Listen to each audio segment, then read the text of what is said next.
જલોયાથી અંબાજી જતા હોય છોકરીઓ અને છોકરા,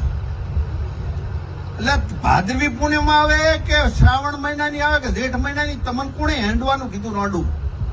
હેંડવાનું જ ના હોય એમને કે પેલા તમે તમારી ભાષા સુધારો, જબ માઇક હાથમાં આવે એમ બિલકુલ સાચી વાત ગબ્બરભાઈ, કારણ કે અબ શબ્દો બોલવા એ અત્યારે ખૂબ જ મોટી ભૂલ છે. અને હા, માઇક હાથમાં આવ્યા પછી આમ તેમ બોલાય નહીં. અને આ તમારે જે બી કહેવું હોય તમે કહી રહ્યા છો, બિલકુલ સાચું કહી રહ્યા છો, પરંતુ તમારે ધ્યાન રાખવું જોઈએ, કારણ કે અત્યારે સોશિયલ મીડિયાના જમાનાની અંદર તમે એક બી શબ્દ બોલો તો એ લોકોને ઘણું બધું ખોટું લાગી શકે છે. અને તમે સમાજ માટે સંદેશ આપી રહ્યા છો તો સારા શબ્દોની અંદર વર્ણન કરી શકો છો, કારણ કે અત્યારે ઘણા બધા લોકો તો જતું કરે છે, પરંતુ ઘણા બધા લોકો એ બી કહેવા માગે છે કે તમે આ ખોટું બોલ્યું છે. અને બિલકુલ સાચી વાત છે ગબ્બરભાઈની, કારણ કે તમારે જો ધ્યાન રાખવું જોઈએ. આમ તો તમે બોલ્યા છો બિલકુલ સાચું છે,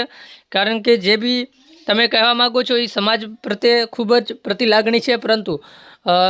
થોડાક શબ્દો તમારા 2-4 શબ્દો એવા છે કે જે સમાજના લોકોને અને બહેનોને માતાઓને ખૂબ જ ખોટું લાગી શકે છે. કારણ કે એક શક્તિ નારીના નિધન પ્રમાણે આપણે જે બી શબ્દો વાપરીએ છીએ એ ખૂબ જ ધ્યાન રાખવું જોઈએ છીએ, અને આ શબ્દોના કારણે ઘણા બધા લોકોને ખોટું બી લાગી શકે છે. માટે તમે જે બી બોલ્યા છો એ બિલકુલ સાચું છે, પરંતુ આના અત્યારે સોશિયલ મીડિયામાં 2 દિવસથી ત્યારથી તમે આ વિડીયો સ્ટેન્ડ પર બોલ્યા છો માઇક લઈને, ત્યારથી જ સોશિયલ મીડિયામાં આ લોકો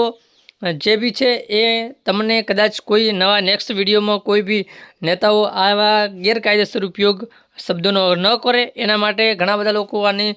સાચી, અને ઘણા બધા લોકો જે બી કે એ કહેશે જ, કારણ કે જો તમે ખોટો ઉપયોગ કરશો તો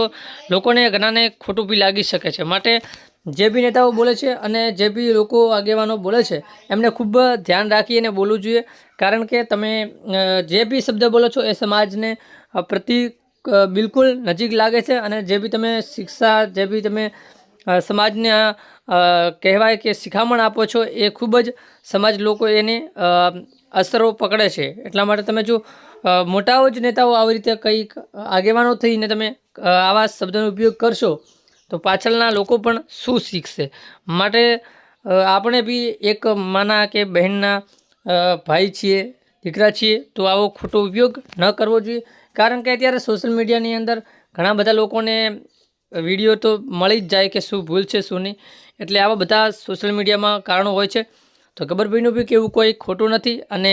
આપણા વિડીયોની અંદર આપણે બી કહીએ દઈએ છીએ કે જે બી આમાં રોસ્ટિંગ વિડીયો બનાવે છે એમને કહી દઈએ કે રોસ્ટિંગ વિડીયો ન બનાવવા જોઈએ, કારણ કે અત્યારે આપણા આગેવાન જે કહેવા માગે છે એ બિલકુલ સાચું છે, પરંતુ એમને 2-1 શબ્દો થોડાક ભૂલકાયક છે. તો મિત્રો, આવા જ કંઈક વિડીયો સોશિયલ મીડિયા પર વાયરલ થઈ રહ્યા છે, તમે શું કહેવા માગો છો જરૂરથી અમને કોમેન્ટ કરી જણાવો.